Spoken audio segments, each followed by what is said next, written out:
Magandang oras po sa lahat ng aking mga tagapagsubaybay sa aking channel. Meron po tayong bagong buto na mangga na kakaiba ang itsura.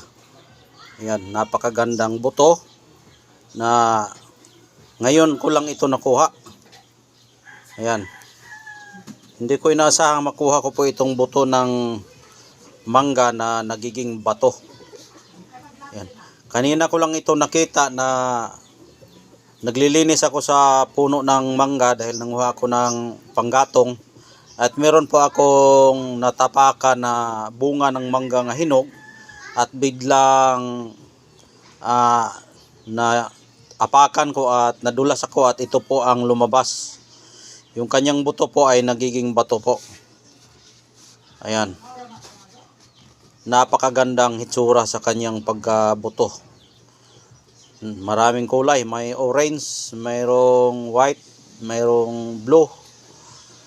Ayan, gray na may pagka sibin color po yung kulay ng bato. Ayan.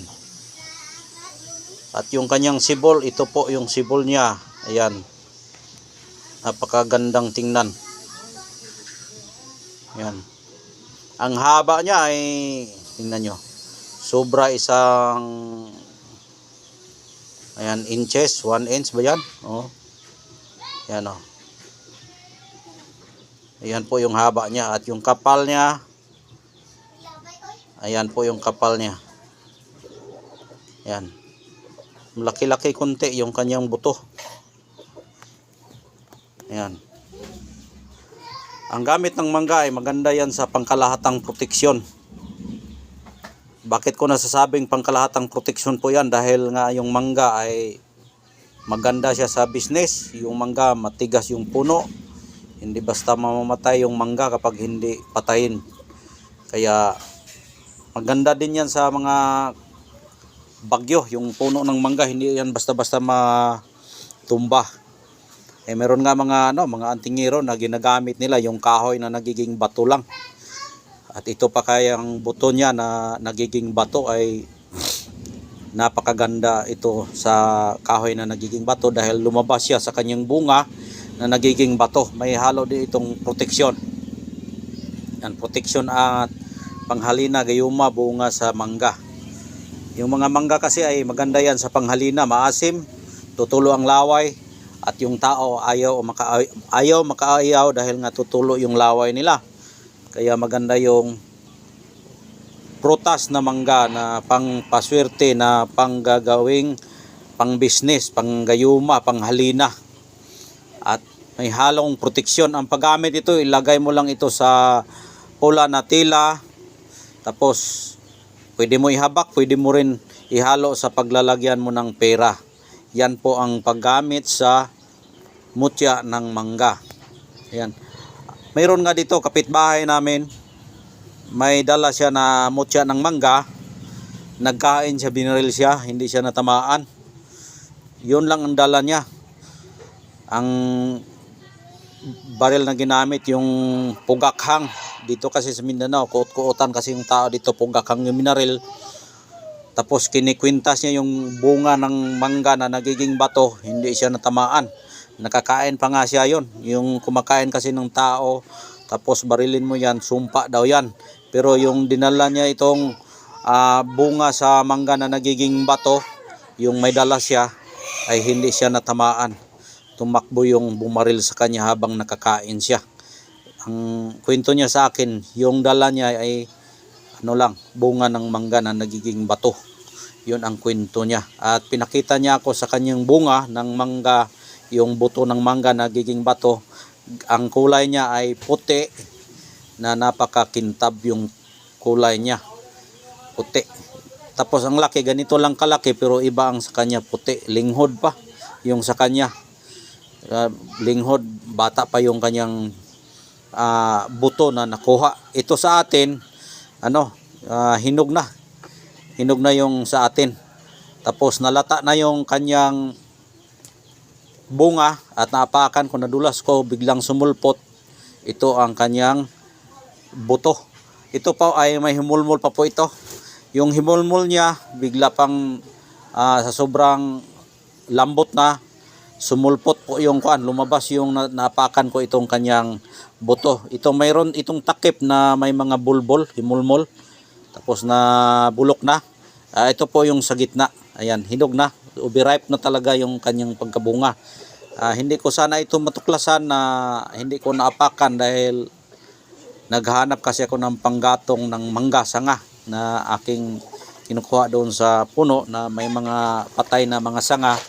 At yun, nagkataon na naapakan ko po yung bunga at biglang sumulpot po yung buto na aking nakikita, at paghawak ko habang ako ay nadulas na aking naapakan, ito po ang nangyari. Nakita ko na ang kanyang buto ay bato.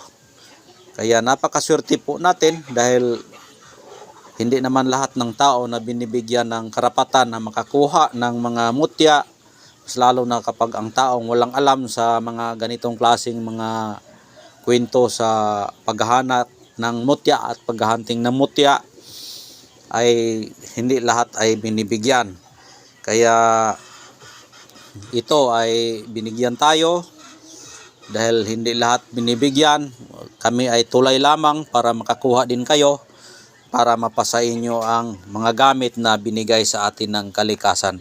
Kaya gawa po yan, planado po yan ng Panginoon kung ano ang dapat gawin sa ibabaw ng lupa, kung ano ang yung papel, ganon talaga yung papel mo. Kung ikaw ay tagapagkuha lang ng mga mutya na nilimusan mo sa mga antingero, yun din ang papel mo. Yung mga antingero naghahanap ng mga mutya, yun din ang papel niya. Pero hindi ibig sabihin lahat ng hinahanap ng mga antingero ay sa kanila yan.